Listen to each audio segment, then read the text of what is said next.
Cek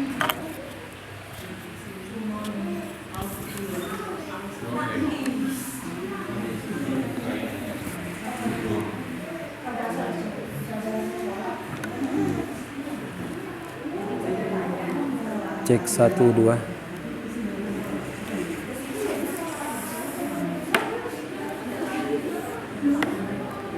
Cek 1 2. Belum. Cek 1 2.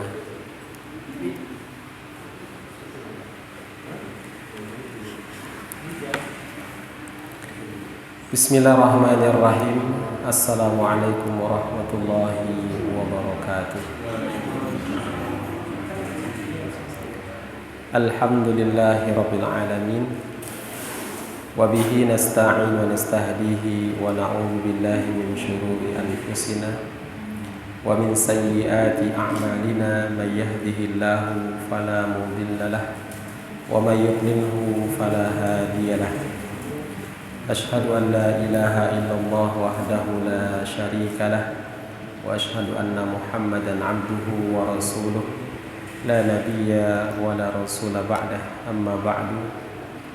Allahumma 'allimna ma yanfa'una wanfa'na bima 'allamtana wa zidna ilma ya rabbal alamin. Alhamdulillah wa syukurillah. Marilah kita senantiasa bersyukur dengan memuji Allah Subhanahu wa taala atas limpahan nikmat curahan rahmat-Nya pada kita semua.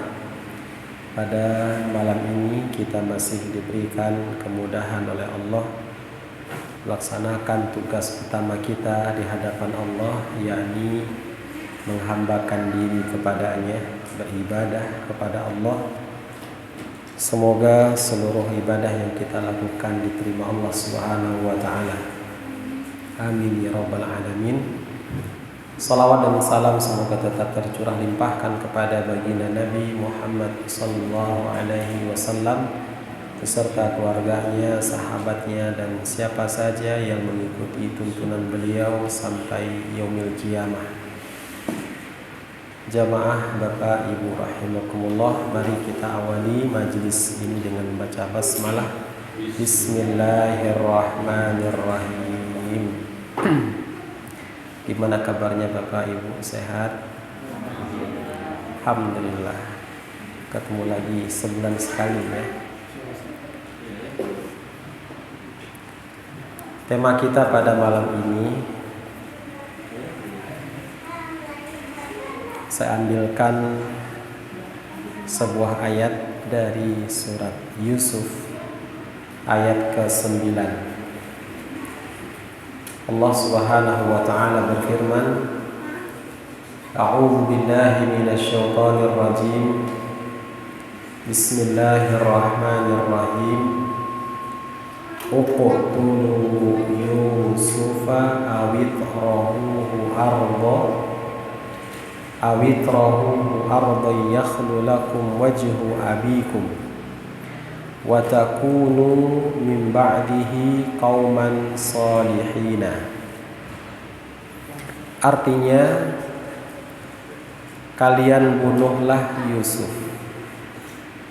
atau kalian buanglah Yusuf itu sejauh-jauhnya di tempat yang tidak pernah dilewati oleh manusia. Yakhlu lakum wajhu abikum, agar ayah kalian akan memperhatikan kalian semua.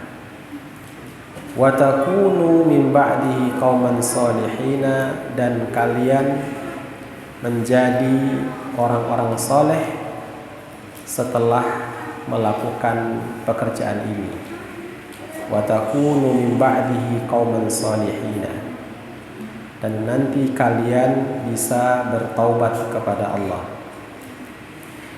Ini kisah sebetulnya, kisah yang pernah terjadi pada masa silam, ratusan tahun atau mungkin ribuan tahun sebelum diutusnya Nabi kita Muhammad sallallahu alaihi wasallam. Ada kisah 10 orang bersaudara.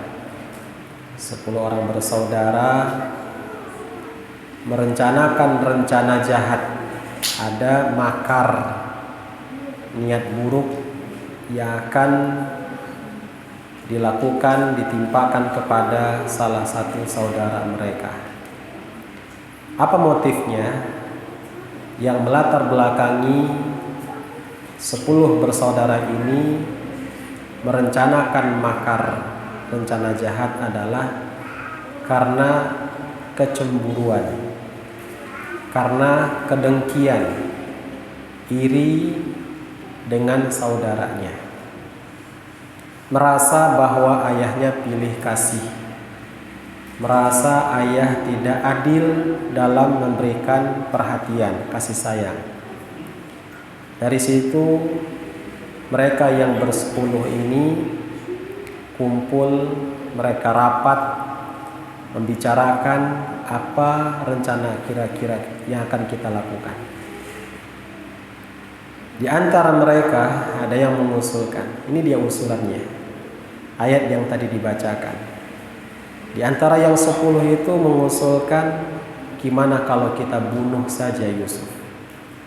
Kita bunuh Yusuf agar ayah akan tertumpu pandangannya, perhatiannya dengan kita semua.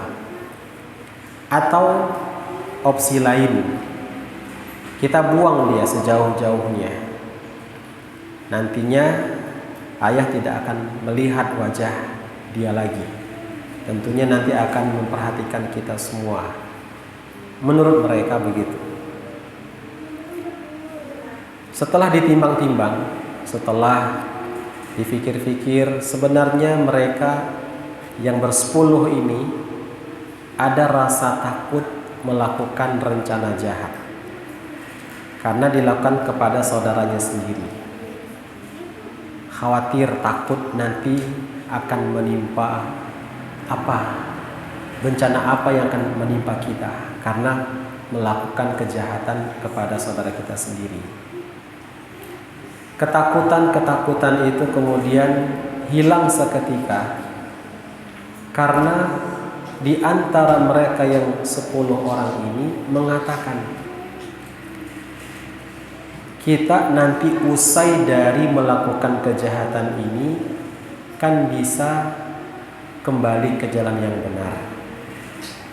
Nanti kita bisa taubat, mohon ampun kepada Allah. Nanti kita bisa minta maaf kepada yang bersangkutan atau kepada ayah. Adanya rencana nanti kita akan bertaubat bareng-bareng.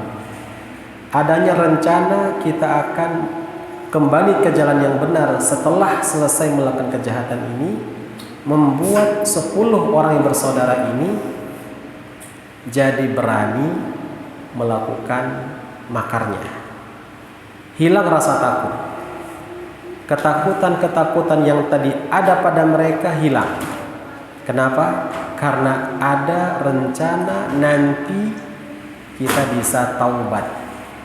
Nanti kita bisa berbuat baik, beramal agar Allah ampuni dosa-dosa kita. Jamaah salat maghrib rahimakumullah. Apa poin dari ayat ini? Poinnya adalah kadang ada orang berani melakukan dosa, melakukan kesalahan karena berpikir masih punya waktu untuk bertobat. Karena berpikir nanti kita bisa lakukan ibadah, amal soleh yang dapat menutupi, menghapuskan dosa kesalahan yang kita lakukan. Hari-hari ini di luar sana, mudah-mudahan kita tidak termasuk di dalamnya. Banyak mereka yang tidak takut ketika bermaksiat kepada Allah Subhanahu wa taala. Ada perintah-perintah dalam agama tidak dilakukan. Tenang saja. Enggak ada rasa takut. Melakukan pelanggaran-pelanggaran, mengambil hak orang, enggak ada rasa takut. Karena dalam pikirannya, nanti kan bisa taubat. Saya kan masih muda, waktu masih panjang. Kalau mau bertaubat masih ada kesempatan. Itulah yang terjadi. Jadi banyak orang-orang yang melakukan dosa, ternyata mereka mewarisi pola pikir yang ada pada generasi dulu, seperti yang pernah terjadi di masa silam. Dan ini sesungguhnya orang-orang yang tertipu dengan pikirannya sendiri. Orang-orang yang tertipu. Kenapa dikatakan orang-orang yang tertipu? Karena perkara nanti, ini perkara gaib, kita nggak pernah tahu. Siapa yang menjamin? Ada nggak garansinya nanti selesai kita melakukan maksiat ini, selesai melakukan perbuatan dosa ini, betul Allah berikan waktu, kesempatan kita bertaubat? Nggak ada garansinya, nggak ada yang menjamin. Dirahasiakan oleh Allah Subhanahu wa Ta'ala. Jadi orang-orang yang tertipu seperti ini, karena berpikir nanti ada waktu, nanti ada kesempatan. Bagi mereka yang bekerja mencari rezeki, nggak peduli masalah yang haram-haram itu, udahlah, pokoknya kita kerja aja. Nanti kalau udah dapat itu semua, kan bisa kita gunakan untuk bangun masjid lah, kita santuni anak yatim, kita bangun madrasah untuk sekolah anak-anak Islam, kita berangkatkan orang untuk umroh dan haji dan sebagainya. Dia berpikir bahwa dengan harta itu nanti selesai melakukan kejahatan itu, amalan-amalan tersebut dapat menghapuskan dosanya. Dan dia berpikir amalan seperti itu pasti diterima Allah Subhanahu wa Ta'ala. Karena Allah Maha Baik, Allah Maha Pengampun, Allah Maha Pemaaf. Ini orang-orang yang tertipu. Banyak di antara kita seperti itu. Jamaah salat maghrib rahimakumullah. Perkara waktu, masalah adanya kesempatan kita bertobat, ini tentu perkara-perkara yang kita tidak tahu. Masalah kematian itu sesuatu yang tidak pernah diberitahukan oleh Allah Subhanahu wa Ta'ala. Dan setiap kita itu ada waktunya. Kapan masa ini, waktu ini akan berakhir. Sebagaimana Allah berfirman dalam surah Al-A'raf ayat 34. Kita lihat dalam surah Al-A'raf ayat 34. A'udzubillahi minasyaitonir rajim. Walikulli ummatin ajal. Walikulli ummatin ajal. Bukan Al-A'raf. Ada dalam surat apa itu? Yang bunyinya walikulli ummatin ajal fa idza jaa ajaluhum la yastakhiruna sa'atan wa la yastaqdimun. Dalam surat apa? Al-A'raf ayat 34. Betul ya. Likulli ummatin ajal, setiap orang itu ada waktunya. Fa idza jaa ajaluhum, maka apabila datang waktunya itu tidak bisa ditunda dan tidak bisa pula dimajukan. Itulah al-maut. Kematian itu tidak pernah ada konfirmasi. Kalau memang sudah waktunya, nggak bisa ditunda, nggak bisa juga dimajukan. Ada orang-orang yang dia sudah nggak betah, sudah stres, mau mati, dicoba melakukan suatu amalan untuk biar mati segera, nggak mati juga. Ambil jalan untuk bunuh diri, naik ke tempat yang tinggi, loncat ke bawah, sampai di bawah hanya patah-patah, sakit-sakit badannya, nggak mati, karena memang belum waktunya untuk mati. Fa idza jaa ajaluhum la yastakhiruna sa'atan wa la yastaqdimun.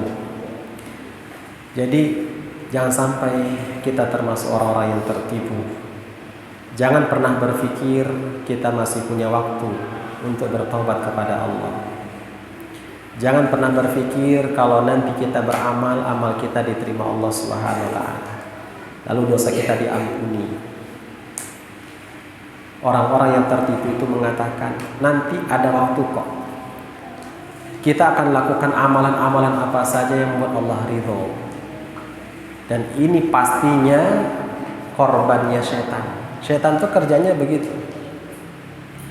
Mengajak kita untuk terus melakukan kesalahan, terus dibayangkan kepadanya bahwa nanti masih punya waktu, masih punya kesempatan untuk berbuat baik, untuk kembali ke jalan yang benar.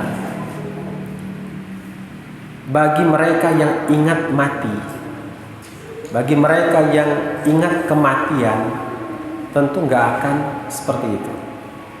Nggak akan meneruskan perbuatan jahatnya lalu merencanakan nanti saya akan taubat. Bagi mereka yang mengingat kematian, al-maut, yang terjadi adalah mereka akan segera bertaubat kepada Allah Subhanahu wa taala. Dia akan segera akhiri perbuatan buruk ini. Dia nggak akan teruskan. Karena masalah ajal, kematian itu nggak pernah tahu waktunya. Ada orang-orang yang merencanakan nanti taubat, belum datang waktunya, saat bermaksiat dimatikan oleh Allah Subhanahu wa taala. Inilah orang-orang yang diwafatkan, dimatikan dalam keadaan su'ul khatimah. Na'udzubillah min dzalik. Yang sampai kita termasuk orang-orang yang diwafatkan dalam su'ul khatimah. Gitu. Jadi mereka akan segera bertaubat.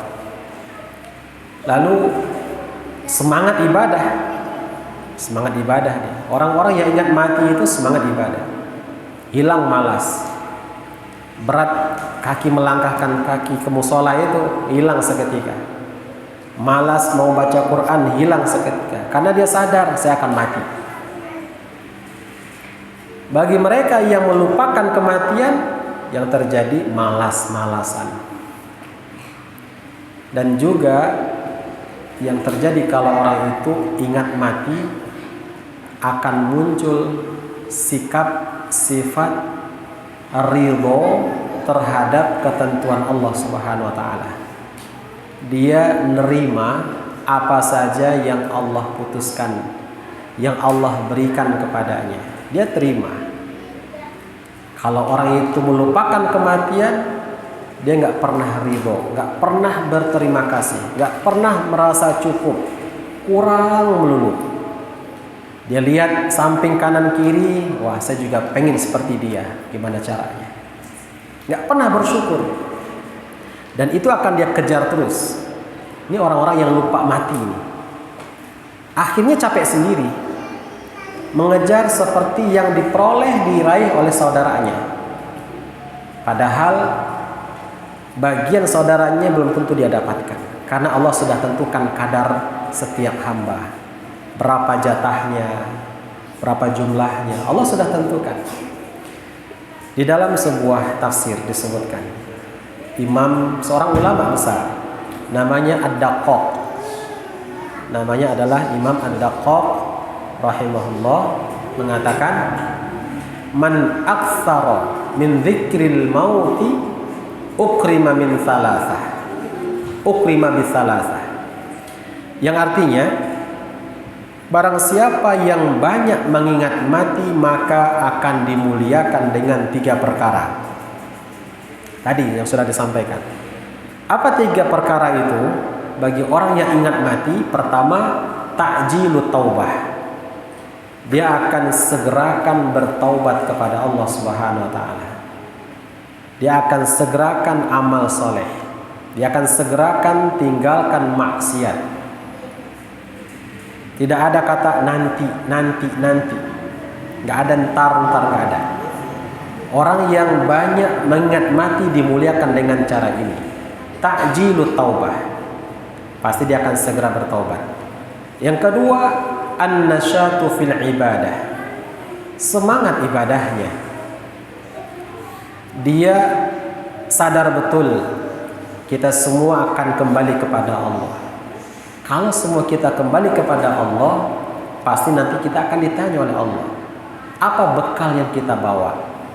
Apa amal yang sudah kita perbuat?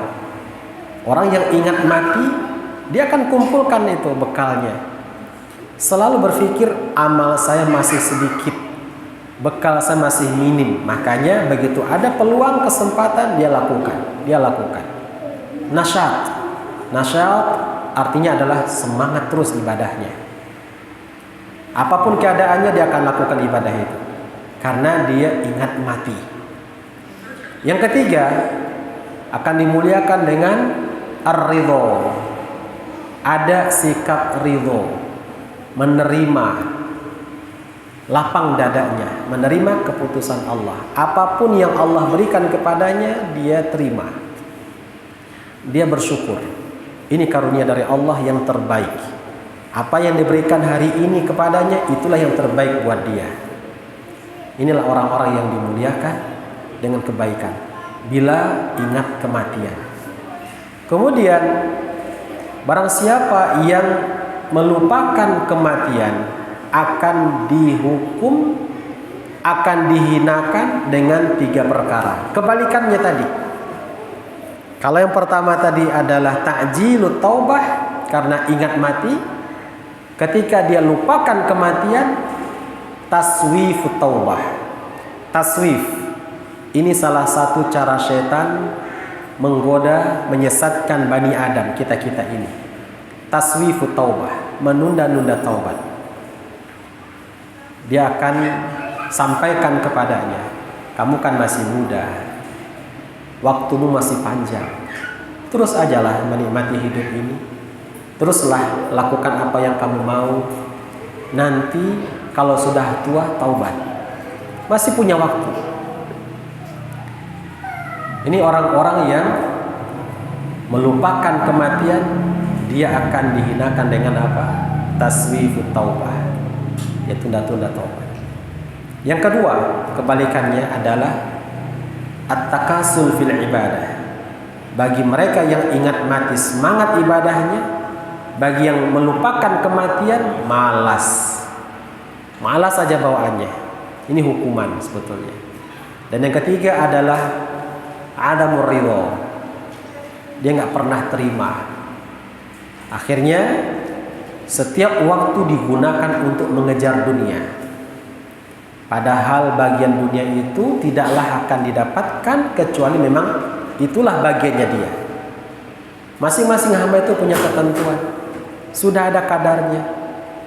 Itu nggak akan berubah ketentuan di sisi Allah Subhanahu wa ta'ala. Apa yang sudah ditentukan buat hambanya tidak akan berubah. Tinggal bagaimana menjemputnya, bagaimana mengikhtiarkan mendapatkan bagian itu. Jamaah salat maghrib rahimakumullah. Ada orang-orang yang dia itu mencari rezeki dengan cara yang haram. Gak peduli ini hasil korupsi atau gimana. Dengan cara menipu orang untuk mendapatkan ma'isyahnya, penghidupannya. Gak peduli mau haram, bertentangan dengan agama, gak peduli. Yang penting dapat dulu. Nanti kalau sudah didapat, kita ambil sebagiannya untuk digunakan sebagai amal soleh, sedekah, infak, sebagai amalan-amalan kita untuk menutupi kesalahan yang tadi dilakukan. Ada sebuah kaidah, innallaha thayyibun, hadis Nabi sallallahu alaihi wasallam. Innallaha thayyibun la yaqbalu illa thayyiba. Sesungguhnya Allah itu thayyib, Allah itu baik, dan Allah tidak akan terima dari sesuatu yang tidak baik. Orang-orang yang tertipu tadi mengatakan, saya kan bisa lakukan amal soleh kalau sudah dapat bagian tadi. Walaupun dengan cara mencuri, dengan cara korupsi, dengan cara menipu, nanti saya bersihkan itu dengan cara beramal. Orang-orang yang tertipu itu mengatakan nanti amal saya akan diterima oleh Allah. Amal seperti ini nggak akan diterima oleh Allah. Kaidah yang tadi, sesungguhnya Allah itu thayyib, Allah itu baik, tidak akan menerima kecuali dari yang baik.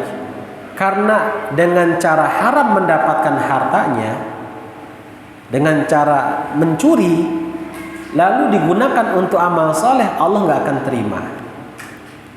Amal itu ditolak sama Allah Subhanahu Wa Taala berdasarkan hadis Nabi. Innallaha thayyibun la yaqbalu illa thayyibah. Jamaah salat maghrib rahimakumullah. Banyak mereka yang terus mencari rezeki, mencari penghidupannya dengan cara yang haram, dengan cara melanggar aturan Allah Subhanahu Wa Taala. Karena dalam pikirannya apa? Nanti saya bisa bertaubat kepada Allah. Jangan sampai ini terjadi pada diri kita. Orang-orang yang tertipu, saya katakan, orang-orang yang tertipu menganggap bahwa masih punya waktu untuk bertaubat, menganggap bahwa amal kita nanti sangat diterima karena Allah itu maha baik, Allah itu maha pengampun, gak akan diterima oleh Allah Subhanahu Wa Taala. Orang-orang yang sudah beramal, dia berhati-hati dalam melakukannya, dengan ikhlas melakukannya, kemudian sesuai dengan tuntunan Nabi, hati-hati dalam berbuat amalan. Orang itu saja yang sudah berhati-hati belum tentu diterima oleh Allah Subhanahu Wa Taala. Apalagi amalan yang dengan cara haram, dengan cara melanggar aturan Allah Subhanahu Wa Taala, maka lebih berhak ini tidak akan diterima lagi, ditolak oleh Allah Subhanahu Wa Taala. Orang yang sudah beramal baik sesuai dengan jalannya yang diajarkan Nabi Sallallahu Alaihi Wasallam itu belum tentu diterima, karena Allah yang memperhatikan, melihat apakah sudah benar, apakah sudah sesuai dengan yang dicontohkan oleh Rasulnya, Nabinya, atau apakah dilakukan dengan keikhlasannya atau bukan. Ini kan akan dilihat sama Allah.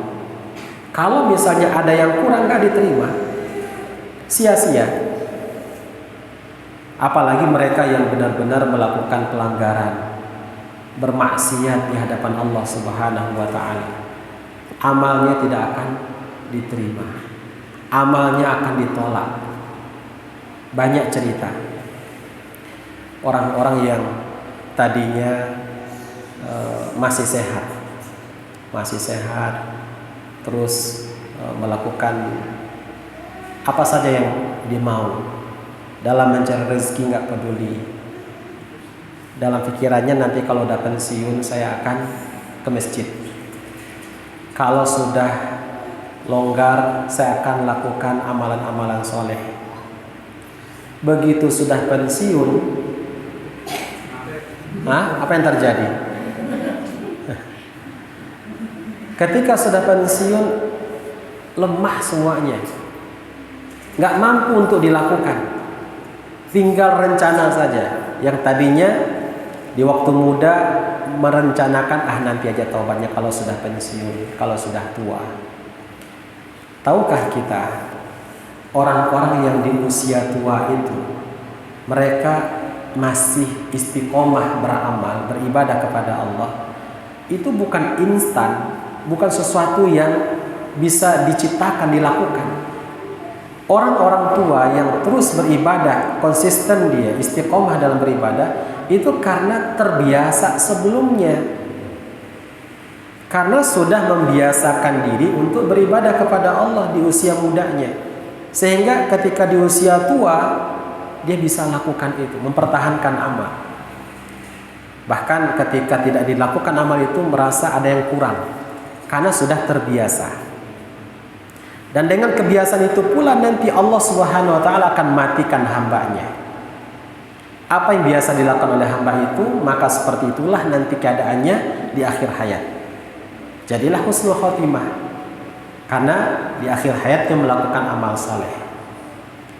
Bagi mereka yang terbiasa dengan maksiat, melakukan kesalahan, berbuat dosa, maka nanti di usia tuanya kalau nggak segera bertobat di usia mudanya, dia akan terus lakukan itu, akan terus melakukan kebiasaan buruknya, dan akhirnya Allah matikan dalam keadaan seperti itu.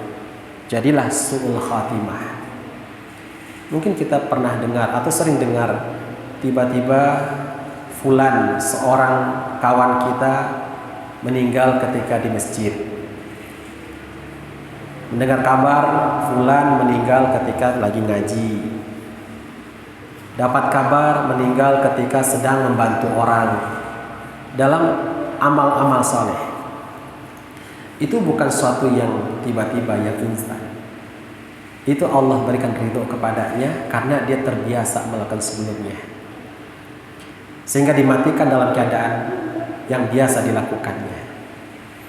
Kalau orang itu punya kebiasaan buruk, ya seperti itu pula nanti dimatikan. Ngeri.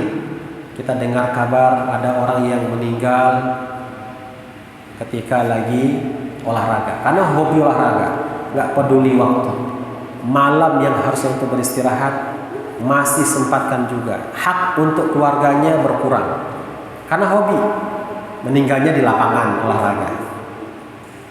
Ada yang meninggal ketika pas lagi mancing karena hobi mancing. Ada meninggal ketika pas lagi naik gunung, climbing. Ini juga karena di masa mudanya seperti itu, sampai akhirnya Allah matikan dalam keadaan seperti itu. Bahwa seseorang itu akan dimatikan sebagaimana kebiasaannya. Ini yang harus kita perhatikan. Jangan sampai kita dimatikan oleh Allah Subhanahu wa taala dalam keadaan yang tidak baik.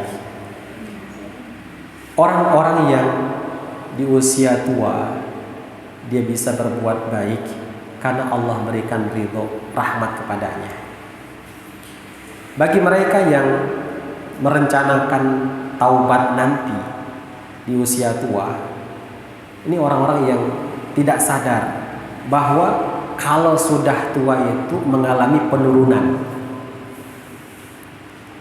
Ada orang yang menunda untuk ngaji, baca Quran, ntar aja lah kalau udah tua. Di usia mudanya masih senang ya, hiburan, senang-senang gitu lah. Terus ketika udah tua, karena merencanakan untuk baca Quran, mata sudah mulai tidak udah nggak bersahabat. Mau lihat hurufnya sudah mulai pindah-pindah tuh hurufnya. Udah nggak bisa baca. Nanti aja lah kalau udah tua ke masjidnya. Mau berangkat ke masjid, dengkul sudah mulai sudah aus. Terus kalau mau duduk lama sudah nggak bisa. Jangan berpikir nanti kita masih leluasa untuk lakukan ibadah itu seperti yang hari ini kita masih sehat. Kalau kita tidak segera bertobat kepada Allah, kalau tidak segera beriman beramal soleh, maka di akhir hayat kita nggak mungkin bisa lakukan amal soleh itu. Sulit untuk melakukan amalan tersebut. Jadi tergantung kebiasaan sebelumnya. Jamaah salat maghrib rahimakumullah. Mudah-mudahan ini pengantar dari kajian kita bisa difahami dengan baik. Saya akan buka tanya jawab. Ya, tanya jawab lebih baik ya, agar pertanyaan-pertanyaan yang sudah dicatat, yang sudah disiapkan bisa terjawab. Melihat pada pertemuan sebelumnya, begitu buka sesi tanya jawab masuk waktu Isya. Nah, sekarang saya berikan waktu untuk bertanya jawab. Silahkan. Masih ada waktu. Kira-kira berapa menit lagi? 15 menit. Nah, ini kita berikan waktu kepada jamaah untuk bertanya. Karena tadinya saya dapat kabar katanya mau diubah waktunya habis Isya. Kok sanksi juga kalau habis Isya. Siapa yang akan datang? Silakan. Oh, silakan. Sedikit, tadi kan ada tiga poin ya, tadi apa namanya yang buat taubat, terus kita taubat, terus yang akhirnya akan menjadi ridho. Ada nggak sih kiat-kiatnya untuk kita itu gampang mengingat mati dan ingat terus? Kadang kan namanya iman kan Allah maha mengabaikan hati. Cuma gimana caranya kita biar mungkin kalau ingat amal bisa, cuma kalau yang mati kita yang masih muda ini kan begitu sama gitu kan. Cuma kalau kita ingat mati terus jadinya mungkin ya tadi kan jadinya ujungnya jadi hidup. Itu ada kiat-kiat yang gimana caranya kita bisa terus-terusan gitu. Iya. Baik, sebetulnya ada satu kebiasaan yang diajarkan oleh Nabi kita Muhammad SAW agar kita ingat dengan kematian itu. Setiap malam kita tidur kan? Di antara sunnah yang diajarkan oleh Nabi kita Muhammad SAW adalah matikan lampu, redupkan sebelum kita tidur, kondisi gelap. Ini supaya kita bisa membayangkan bahwa di alam barzah itu, di alam kubur itu, ya gelap seperti itu. Atau mungkin nggak ada cahaya sama sekali, gitu ya. Kalau kita ingat bahwa ini gelap ya, kita mau tidur, apalagi nanti di alam kubur yang nggak ada cahaya. Di malam hari di kamar kita matikan lampu, masih ada penerangan cahaya di sebelahnya. Kita masih bisa lihat. Apalagi nanti di alam kubur, gimana keadaannya? Itu satu. Gimana Bapak? Sebelum tidur biasanya lampu nyala atau dimatikan? Itu sunnah ternyata. Dimatikan. Dan itu ternyata dari sisi kesehatan juga bagus buat kitanya. Itu satu. Kemudian yang kedua, sebelum kita tidur, apa zikirnya? Doanya apa? Apa doanya? Bismika Allahumma ahya wa bismika amut. Apa artinya ini? Banyak di antara kita hafal doanya tapi nggak tahu artinya. Sehingga itu nggak meresap. Bismika, dengan menyebut namamu ya Allah. Ahya, aku hidup. Wa bismika, dan dengan menyebut namamu ya Allah. Amut, aku mati. Jadi kita mau tidur itu kita mau mati. Bismika Allahumma ahya wa bismika amut. Atau redaksi yang lain, Bismika Allahumma amutu wa ahya. Dengan menyebut namamu ya Allah, aku mati dan aku akan hidup. Itu. Jadi ketika kita sadari zikir itu yang diajarkan oleh Nabi SAW, insya Allah kita akan ingat dengan kematian. Terus yang lain, dari faktor luar, saat ada yang meninggal di antara keluarga kita, rekan kita, tetangga kita, siapapun, kita mendengarkan kabar fulan meninggal, maka kita sebut inna lillahi wa inna ilaihi raji'un. Kalau memang kita tahu bahwa fulan yang meninggal itu adalah muslim, kita datangi dengan mendatangi saudara kita yang meninggal itu akan mengingatkan kita bahwa kita juga akan mati seperti dia. Kita ikut sholat jenazahnya kalau memang punya waktu. Ya, di situ pahalanya besar sekali. Ketika kita mampu, kita bisa ikut sholat jenazah. Terus kalau memang ada waktu juga, kita antarkan sampai ke pemakaman. Bagaimana kondisi saat diturunkan jenazah itu, kita lihat. Itulah nanti yang mengingatkan kita bahwa kita juga akan seperti itu. Apa kita sudah siap dengan keadaan yang sekarang ini? Nah, itulah diantaranya. Ditambah lagi dengan barangkali pemahaman agama, ya. pemahaman agama, kita terus belajar tentang bagaimana kehidupan di dunia ini, dan semua itu akan berakhir. Ya, dan kehidupan di dunia ini adalah sementara, nggak selamanya. Kalau ini kita pahami, ya, dari pengajian-pengajian yang kita ikuti, insya Allah itu akan menguatkan kita bahwa kita ini harus menyiapkan bekal. Kita harus melakukan amal soleh sebagai modal kita saat kembali kepada Allah Subhanahu wa Ta'ala. Baik, itu Pak ya. Ada lagi yang lain, silakan. Ibu, silakan. Waalaikumsalam warahmatullahi wabarakatuh.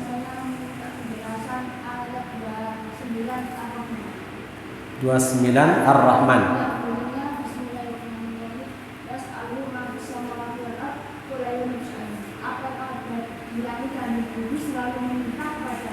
Setiap waktu dia ada kesibukannya, yang dimaksud itu siapa?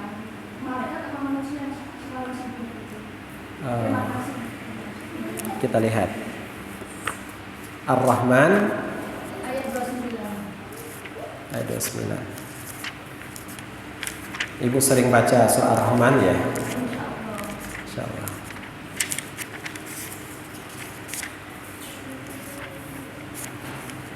Di ayat 29.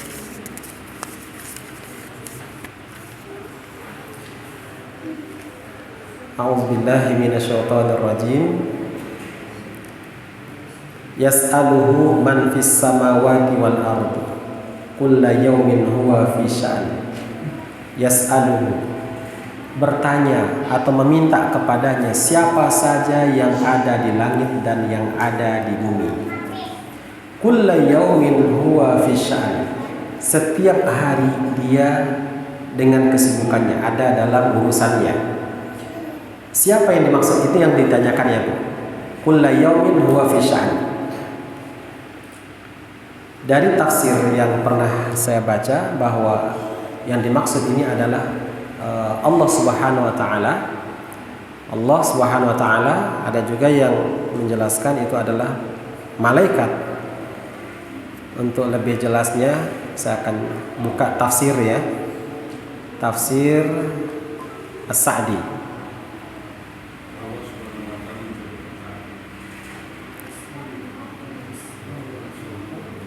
Kulla yawmin huwa fi sya'an.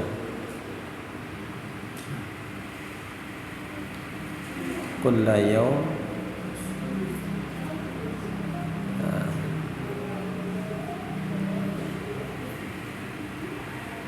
Dia bertanya ini dia selalu Kulla yawmin huwa fi sya'an yughni faqiran wa yujiru kasiran. Ini Allah Subhanahu wa Ta'ala. Ini tafsir As-Sa'di disebutkan bahwa kulla yaum, bahwa setiap hari dia dengan kesibukannya adalah Allah Subhanahu wa Ta'ala yughni faqiran, memberikan kecukupan kepada orang fakir, kemudian wa yujbiru kasiran wa yu'ti qauman, memberikan apa yang menjadi kebutuhan manusia, wa yamna'u akharin wa yumitu wa yuhyi, ada yang mematikan, Allah mematikan, Allah menghidupkan, Allah meninggikan, Allah menghinakan. Jadi maksud dari kulla yaumin huwa fi sya'an itu adalah Allah Subhanahu wa Ta'ala. Terus kalau yang menafsirkan bahwa dia berada dalam urusannya adalah malaikat, tentunya ini atas perintah Allah Subhanahu wa Ta'ala. Tapi intinya adalah ini adalah Allah yang berkehendak, Allah yang memerintahkan, Allah yang melakukan semuanya. Kalaupun tidak ada malaikat, gampang bagi Allah untuk melakukan itu semua, karena Allah Maha Kuasa. Gitu ya Bu. Baik. Ada lagi yang lain? Silakan. Tadi Bapak mau tanya. Cukup? Semoga bisa dipahami kajian kita di malam hari ini. Saya mengingatkan buat diri saya pribadi dan kepada semua kawan-kawan, Bapak dan Ibu, jangan pernah berpikir kita masih punya banyak waktu. Jangan pernah berpikir nanti saya akan taubat, gak apa-apa sekarang lakukan dosa. Karena waktu kematian itu nggak pernah dikonfirmasi sebelumnya. Tahu-tahu mati. Sehingga kita menyesal.